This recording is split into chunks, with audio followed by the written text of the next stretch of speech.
Bo Jackson, and here we are in the kitchen with Chef Paul, and we're here to introduce to you my Bo Jackson 34 beef line. And now, Chef Paul is here to teach not only you, but myself also, the tips and the tricks of creating the perfect steak.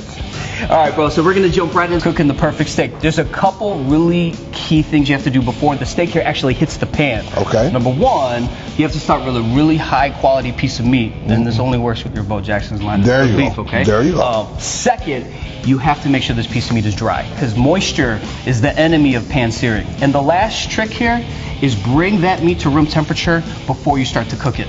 It'll stay more tender, it'll stay juicier. That's gonna be a beautiful steak. So we're gonna cook this to medium rare. I wanna show how to make a skirt steak because a lot of people are scared of skirt steak. It's usually overcooked, and then when they do that, they don't know how to slice it. Exactly.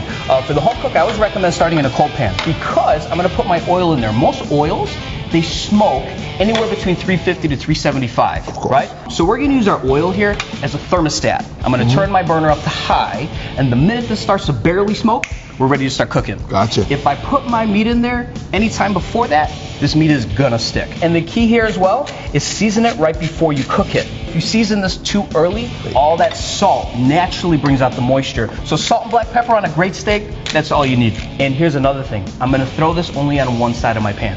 When I flip it over, you wanna put it it's like I cooked in two brand new saute pans. Now here's the hardest part, Bo.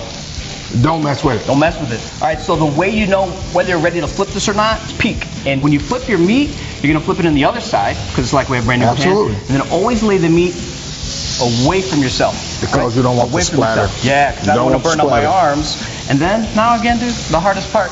Is waiting. We just gotta hang out. I'm soaking this up like a sponge, man. I'm a sponge. Okay, let's jump right in here to the sous vide. I know you love the sous vide. Hey, I learned a new trick. And what do you guys call this again? That is a baseball cut filet. And this is actually how it comes. Absolutely. So when you get it delivered, you can literally take this and throw it right in your sous vide. Pop it right and start in your cooking sous vide. All you do is you turn it to 130 degrees. Put it on 130 degrees. For the 2 hours. Let's show them how we actually can do it within a food saver bag here. There you go. Sous vide, right? Just a little salt and pepper. Put a little salt and pepper on it. And let's throw that bad boy right in there. Slide it right in the bag. Since we have some fresh rosemary as a garnish, let's just throw that thing in there too. And the object is to get as much air out of this as you can. And once you do that, drop it in the sous vide machine and forget it.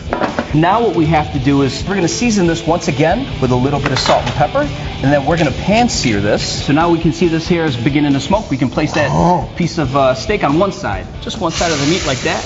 And then again, the hardest part about cooking this is don't mess with it, not messing with it. Oh yeah. There you go. Flip it on the other side. Look at that. So now it's seared on all sides here, Bo. And we don't want to cut this immediately, right? Let it breathe. The great thing about sous videing is we don't have to worry about cooking this all the way through the middle. Absolutely. Because it's cooked. All right, so our steak is ready to go. You ready to eat? All right, perfect. I am ready to eat. So here's the secret with the skirt steak. People want to cut it with the grain and it's chewy. You want to actually take off a nice couple of inches this way. You want to turn it and then slice it against the grain. And then we're going to just drizzle over the top of this your honey, smoked bacon jam here. God, that's chilling. Ooh.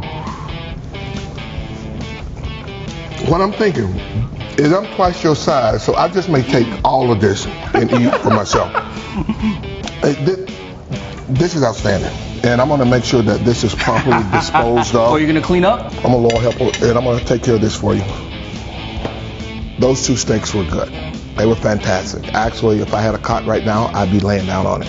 But the thing that I want to tell you about these steaks is that they are part of the Bo Jackson's 34 beef line. Now, all of these products are being produced by my manufacturing partner, Grand Western, out of Fort Lauderdale, Florida. They are producing for my line a top butt baseball cut filet, bone-in ribeye, a regular ribeye, tenderloin center cut, a sirloin center cut, sirloin top butt. We have a skirt steak, and the big daddy of them all, we have a tomahawk steak. Now, all of these products can be produced to your liking. If you want a steak at 6 ounces, they can do it. If you want a steak at 32 ounces, they can produce that for you. Now, our distribution partner is Cheney Brother, and they can distribute to you wherever you are in the Southeast. So what are you waiting for? You want a good steak, you know where to get it. And we're looking forward to bigger and better things with these products.